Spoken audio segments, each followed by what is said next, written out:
Every October long weekend, it's bedlam in the Jacaranda City. The Clarence is churned up as the sleek machines slice through the water, skis trailing. It all started in 1974 with just 14 boats. 18 years on, more than 230 competitors will be vying for that title, King of the River. The course for this year's Tooheys NBN Television Grafton Bridge-to-Bridge ski race, 108 kilometres. The youngest skier will be 11, and don't be surprised to see a few 60-year-olds out there as well. Of course, the event has become a massive marketing exercise as well, with more than 60,000 people expected to line the bank for the big race.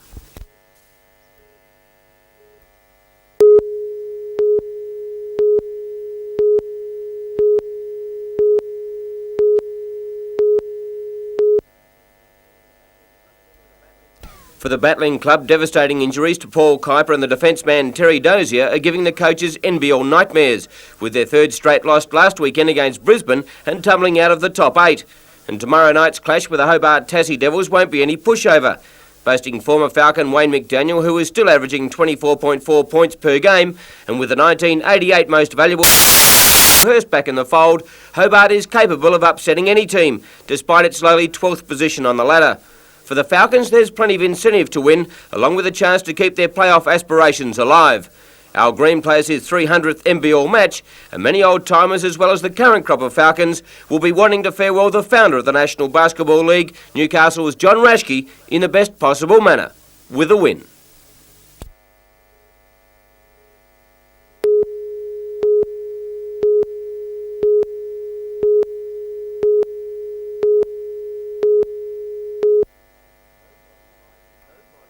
Nobody likes paying tax, but when the federal government hit wool growers with a 12% levy after the wool floor or minimum price was dropped, there was an outcry from the rural community. The tax was to pay for storing a stockpile of 4 million bales, as well as maintaining wool management programs and funding promotion. After less than 12 months, the fee has been slashed. And where a man on the land can save $1, it means a lot to him. The drop from 12 to 8.5% will mean a saving of about $1,100 for the average grower each year. Primary Industries Minister Simon Crean says it comes with a better than expected demand for wool and a lower level of supply. This latest news is good for producers, but the overall picture is still gloomy. The western half of New South Wales is still affected by the worst drought in 40 years. And figures quoted from the New South Wales Farmers Association show that wool growers will suffer an average loss of $35,000 in 1992. Peter Ryan, NBN News.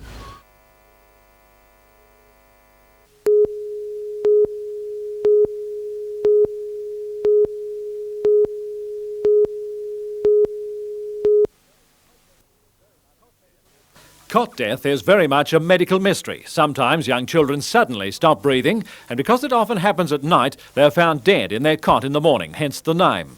Professor Hills says his work at the Mater Hospital has found evidence showing why the lungs might send the wrong message to the part of the brain which controls breathing. He says at times when a child needs to breathe in, the brain is actually telling the body to breathe out. What could happen with these children is that even though they had breathed out, the messages would be going to the brain, telling it that now they're telling the brain that they had fully inspired.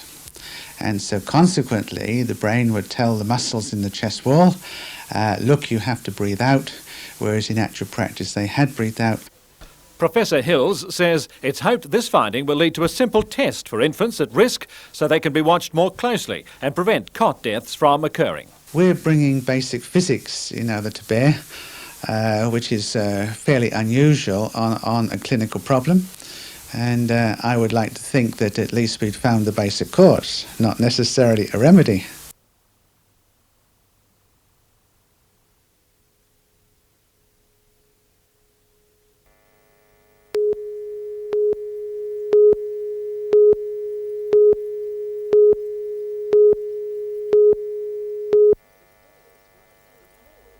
The Smalls are gearing up for a big challenge. The annual Australian Safari, 9 days from Sydney to Darwin, up the middle. More than half the field is expected to pull out. If Linda Small makes it to Darwin, she'll be the first woman to complete the course on a motorbike. Behind Linda and her XR250, parents Colin and Glenda. They've done it all before, but this time they're back up. Most days you'll catch them in the scrub around Pete's Ridge, practising 1,000 kilometres a week, striving for that stamina.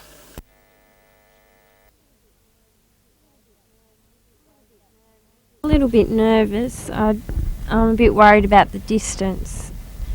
They're all very long days and it's going to be very hard.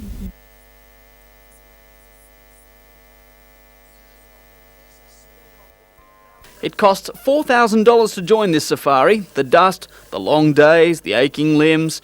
Is it all worth it?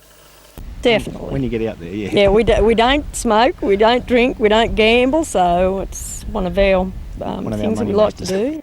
And how's Mum going to feel, stuck in the support car, watching daughter duelling in the dust and the dark on her way to Darwin? You always got to be careful, but with Linda there, I'm going to be extra careful. I wish we had a brake on my side, and I'd feel more confident anyway. The safari starts at Sydney's Amaroo Park on August 8th. Those who do make it to the top end will do so on August 16th.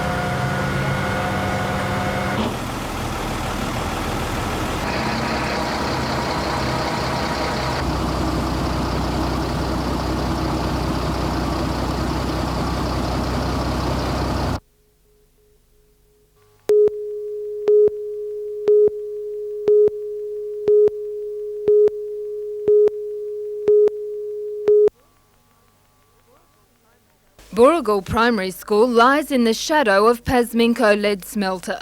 Learning to live with lead is a new part of the curriculum for these students.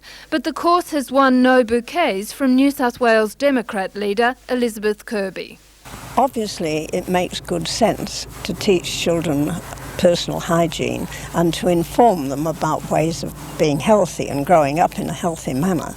But I do think it is totally understating the dimensions of the problem. Elizabeth Kirby says the problem requires a more radical solution. I think there is now sufficient evidence to prove that those schools should close. She says Pasminco should honour its decision to buy the houses in the immediate area so the families can move away. The Education Department has reacted angrily to Elizabeth Kirby's criticism of the awareness program they're running in the schools closest to Pasminco. Assistant Director General Cliff Williams says the education program is just that. He says it's not the only measure being used to tackle the lead problem at Bullaroo. Jane Anderson, NBN News.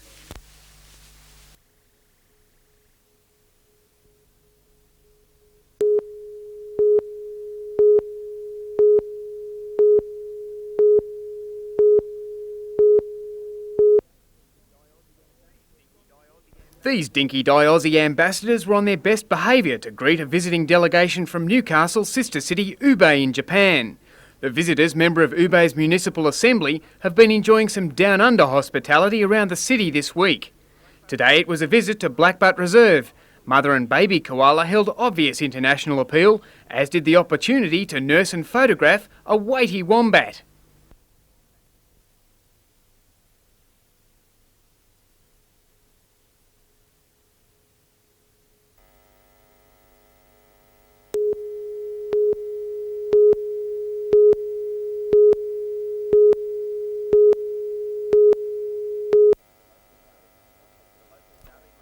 The local derby may not have produced any dazzling length of the field tries, but it wasn't for the lack of effort or opportunities.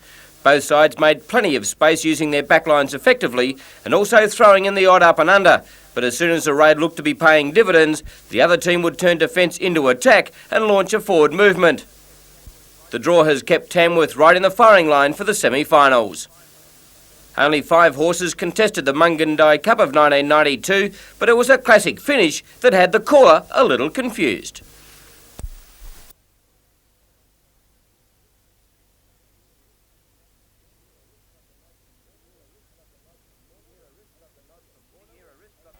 Tierra Risk got the nod from Morna Lee, and Mr Red was third.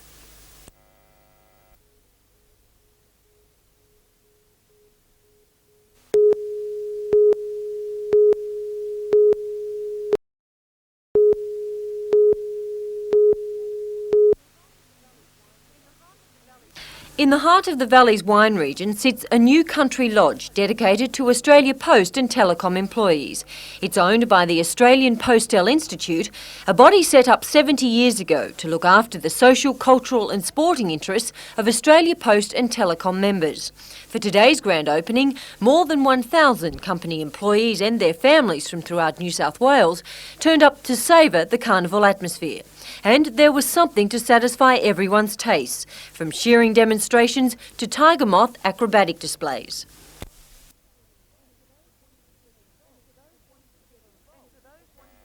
And for those wanting to get involved, a gumboot throwing contest. For the snake show, however, participation was a little more reserved. Catherine Lamond, NBN News.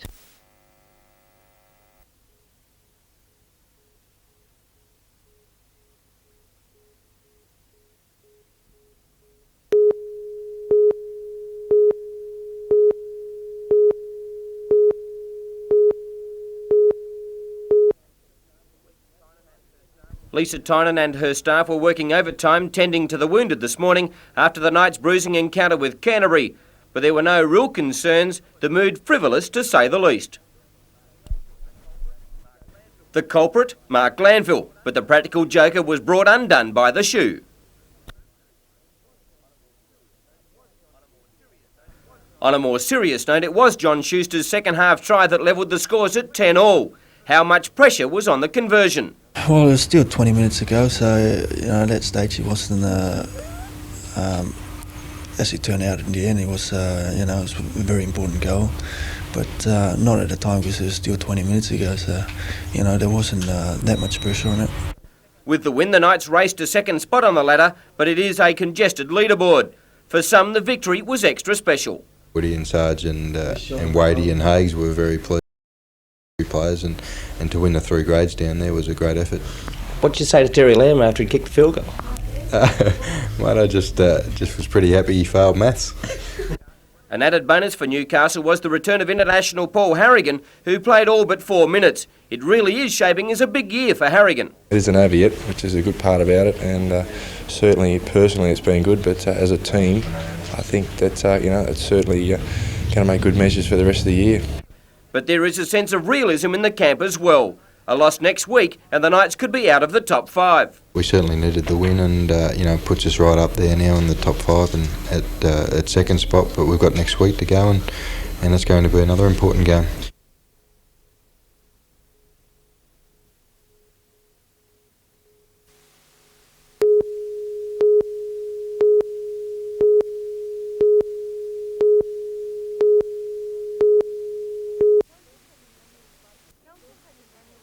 Council has an annual budget of $30 million. Its spending patterns are calculated from this. If we continued along the course we set at the beginning of the year, we would finish up with a budget of $350,000 at least. Among the reasons for this, Mayor Brown suggests a drop in interest on investments.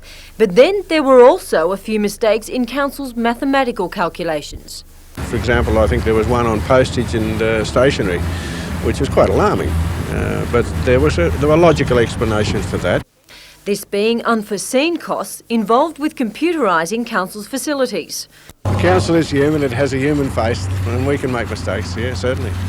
But when people make mistakes, as far as this Council is concerned, they have to explain why. To eliminate the potential deficit, Council has put in train 8 measures.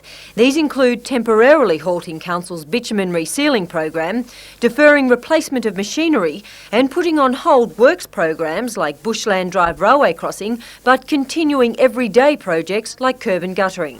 By doing this, council believes it will actually end up with a surplus of around $8,000, a far more appealing scenario than the path towards which council was headed.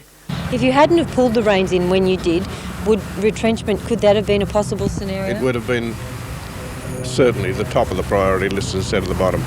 Catherine Lamond, NBN News.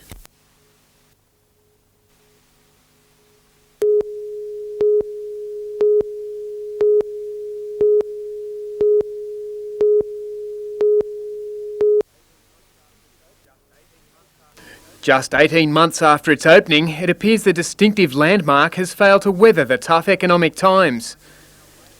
Mike and Mal Leyland, well-known feature films and television series Ask the Leylands, put a lifetime's work and millions of dollars into developing the 40-hectare park, roadhouse, tent camp, museum and television studio. Originally employing about 60 people, Leyland Brothers World is now operated by 26 casual staff. The business will continue to trade under the management of receivers, appointed by the Commonwealth Bank.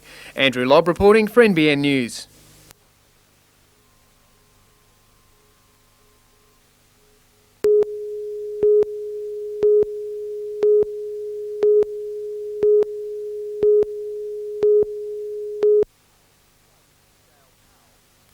Gail Powell, riding instructor.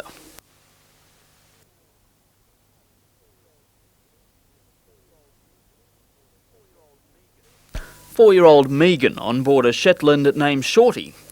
You know the old saying, if the horse throws you, you've got to get straight back in the saddle. Well, that especially applies to Gail. Last September, she was riding high. Then on a lonely stretch of South Australian highway, her career crumbled. The lights dimmed, went on the truck, and I just sort of looked behind, and when I looked behind, I saw the sparks coming out the windows and the lights in the trailer. Gail suffered third-degree burns during the frantic rescue. Hank and Toby were pulled clear. Her top horse, Midnight Star, didn't make it. He was still standing, but he was well alive, like there was no hope of saving him. He just sort of collapsed and died. Did it look as if you might lose all three? But yeah, definitely did. Yeah. It was touch and go there for probably, they were on the critical list for, I'd say, up to 6 weeks. Now Gail plays nurse, a daily routine of eye drops and sorbeline cream. These two horses were competing at a World Cup level and competing very well. They'll never ever compete at that level again, and so I've had to start virtually from scratch again, financially from the bottom, and with young horses again as well. It was very hard to go to the first few shows. All I wanted to do was cry and sulk and everything else, but now I'm over that stage. It still gets a bit hard watching my friends competing in World Cups when I think, well, I could have been there, but next year or the end of this year, hopefully I'll be back.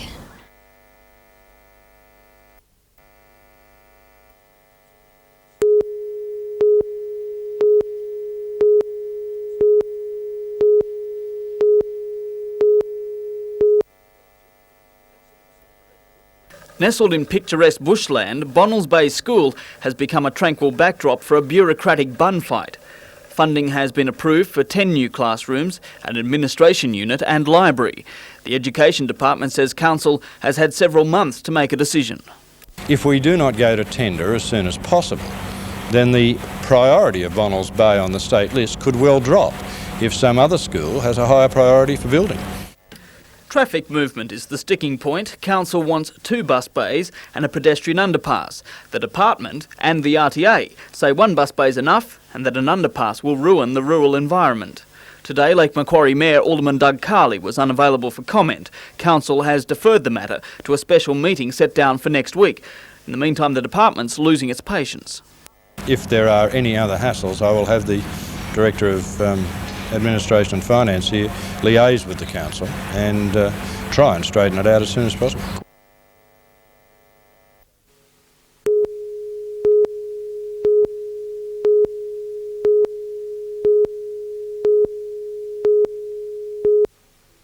Now, if you greenies are fair income, we are why aren't you out planting trees? Why aren't you planting trees? We are. And that was about as heated as it got last night. This man, one of a handful of Walker residents who turned out to hear NEFA's concerns. We realise there is a need for timber industry on the North Coast. We realise there is a suitable resource there. But what we are concerned about is this open slather, old growth forest logging that is been continuing for 50 years and is likely to end in the very near future. Apart from explaining that the Alliance is not anti-logging, NEFA representatives also made clear the motive behind the now 2-week-old Mummel Gulf blockade. The reason we have held this Mummel blockade is because we have tried to negotiate with the Forestry Commission to have a proper assessment done on this area so that its full range of values are taken into account before decisions are made.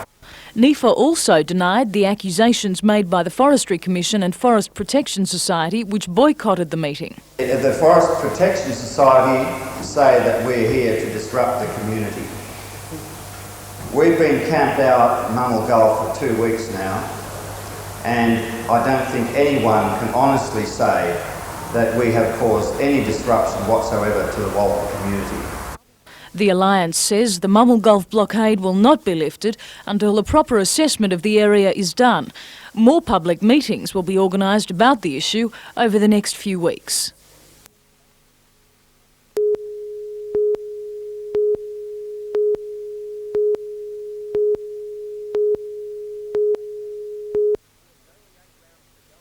With only 8 rounds to go and only 4 points between 2nd and 12th spot on the ladder, it's not too hard to figure out that every match is like a grand final for those teams still in contention.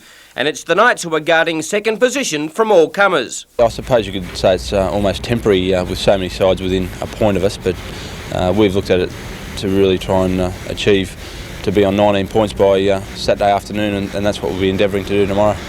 North Sydney has never beaten Newcastle at Marathon Stadium, but as we've seen this year with the Knights, records mean nothing and are there to be broken. For the locals, their preparation has not been 100%. We've probably had a bit of a disrupted week. There have been a few guys carrying injuries, which hasn't allowed us to have our normal preparation, which I suppose is to be expected this time of year. Every team has a few niggling injuries that they need to get over, but I'm sure by 3 o'clock Saturday everyone should be 100% and ready to go. Former Knight Jeff Doyle returns to the scene of some of his best games as captain of the Bears and would love nothing more than to beat the club that turned their backs on him. For John Schuster, a chance to notch 100 points, he only needs 4 to go into 3 figures. But the Knights will again base their match plan on Mr Consistency, Captain Michael Hagan.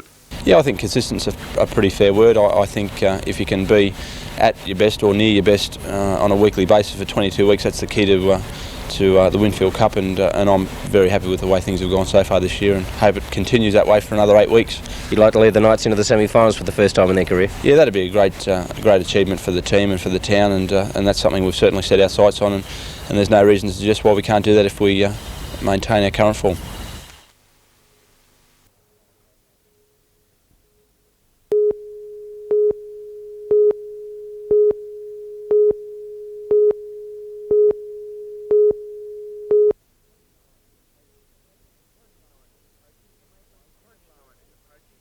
Crunch time is approaching for Maitland's Anambra tip. To comply with a court order, council must close the site by July next year, but plans for an alternative site at the former Delta Colliery at East Maitland haven't won much favour. The tip would be situated close to rapidly developing housing subdivisions. It's probably classed as a higher classed area because of the covenants that's put on the subdivision. Some residents aren't convinced that a dump wouldn't have detrimental effects on the narrow bush buffer between their homes. My primary concern is for the leaching effect that could come about. Alderman Dunkley was in Sydney today but told me over the phone that he didn't consider the matter a big issue. Nevertheless, he's keen to talk to residents in a bid to resolve differences. Meanwhile, council workers have begun preparing the approaches to the dump site. The Land and Environment Court has given the council the go-ahead to develop the site, but an appeal lodged by residents could stall development until April. If it's successful, Maitland could be left without a dump, and Mayor Dunkley says alternatives such as transporting rubbish to tips outside the area would be expensive, a concern apparently not shared by residents. The council, I think, do have alternatives. They just haven't investigated them. They're looking at the cheapest way of getting rid of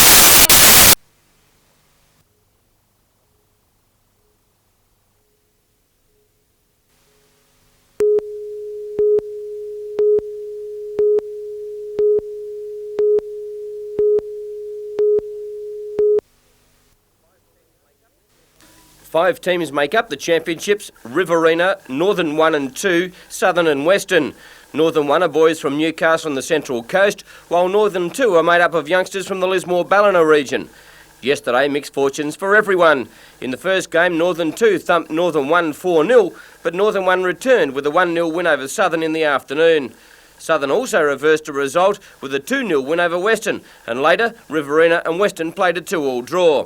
The third and fourth round were played today, and in the first match, Northern 2 in the grey were no match for the talented boys from the Riverina, going down 2-0 in a hard-fought game. In the second clash, Northern 1 produced the only goal in beating Western Division. From the championships, 25 players will be chosen to go to Lismore, where they'll do battle with a similar number of players from the metropolitan area of Sydney, from which a state side will be picked to contest the National Under-15 Soccer Championship.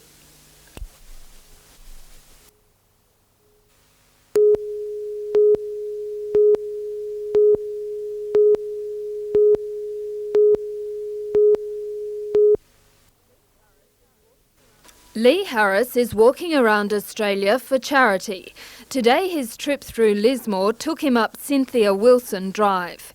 The Lismore Council agreed to take part in a local tree growing project if Lee completed the hike. As the hill got steeper, the journey became more difficult.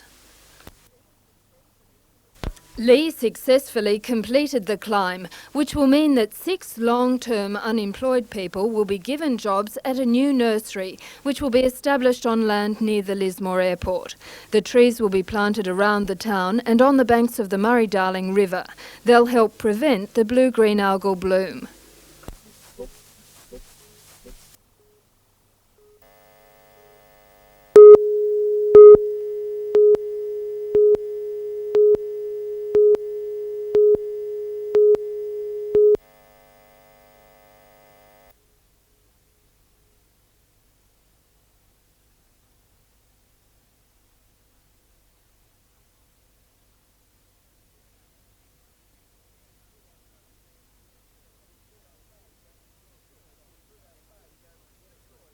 And Kim Go was too good from Prudhoe Bay, and Jem's Toy filled the minor placings.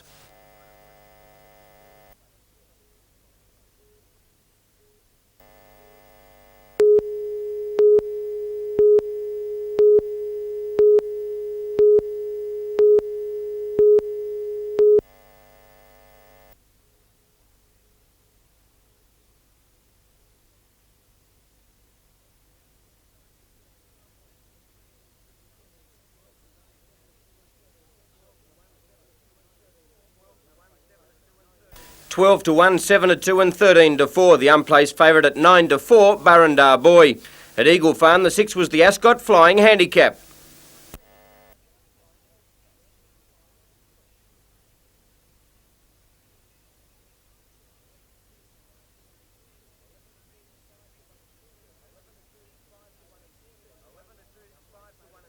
$11 to 2, 5 to 1 and 16 to 1. The unplaced favourite at 4 to 1, Blaylock's Bull.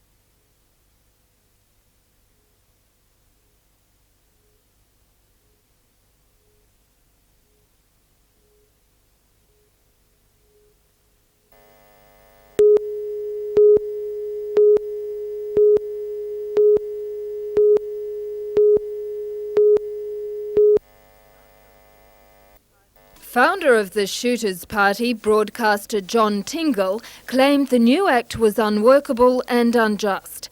He claimed it did nothing to prevent another Strathfield massacre or domestic violence. He said that by removing the rights of citizens to own firearms, it sent a signal to the criminal element that law-abiding citizens were defenceless. The Police Minister Ted Pickering defended the new act. However, organisers say this is the first of a number of gun rallies they plan to hold across the state.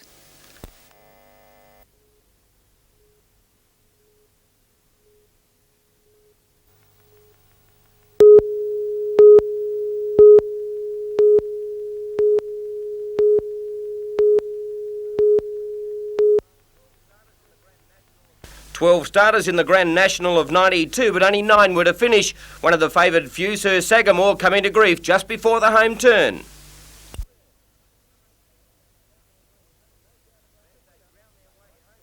But as they ground their way home, no doubt about the winner, Daylight second.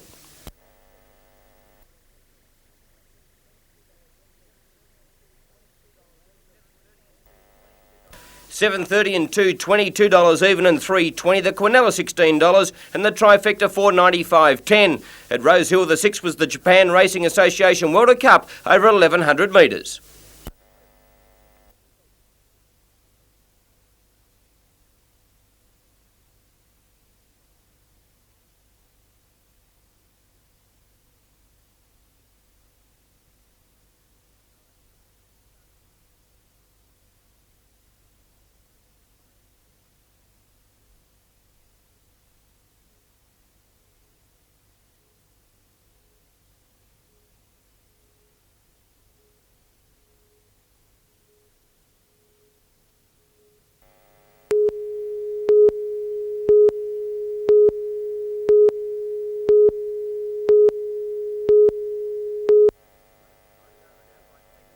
Lakes United are an outright second spot in the Tooheys Cup and they look like champions in the early stages, doing everything but cross the line.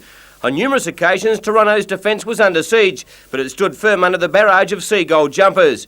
But it had to crack, and it was a mistake from fullback Glenn Frendo, which gave Craig Hibbert a gift 4-pointer. Lakes were in again when Carter found Hibbert, who threw a pass to Matt Harris, and somehow the lock was able to stay on his feet after the hit, regather his thoughts and score. Toronto hit back with a super try. Forbes to Kevin Maher, onto Chris Cole, and Paul Beath backed up, and Lakes couldn't stop him. And as part of the Olympic 2000 race meetings around the country, they paced at Maitland, the 6th aptly named.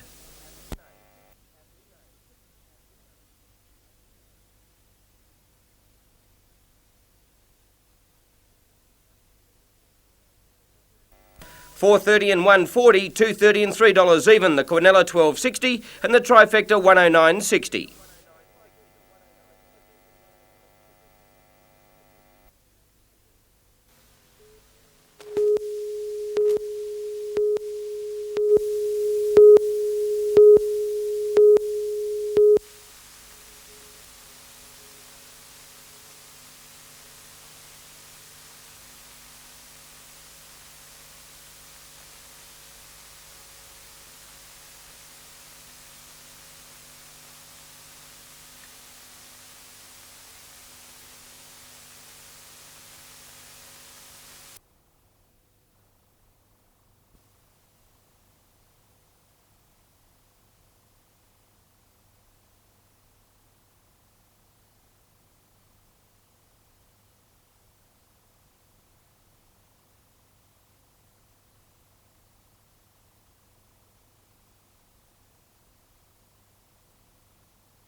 The fire gutted the modest flat, destroying the interior and all contents, but the toll could have been much greater if not for the action of security patrolman Peter Parson of Lambton.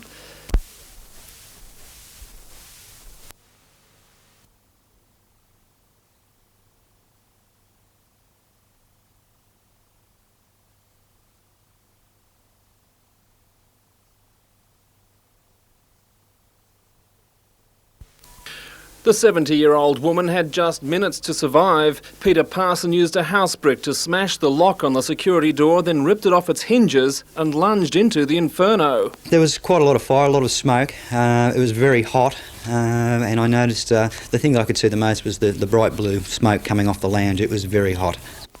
The woman was admitted to John Hunter Hospital suffering smoke inhalation. It's believed the fire started in foodstuffs left on a kitchen stove. Tom Hilston, NBN News.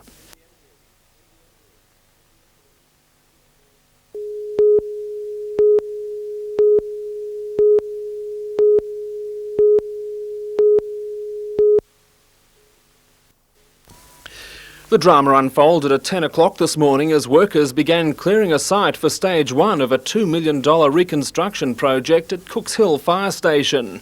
They've uncovered and fractured a gas main. The gas main was a feeder main coming off a medium pressure main from Bull Street.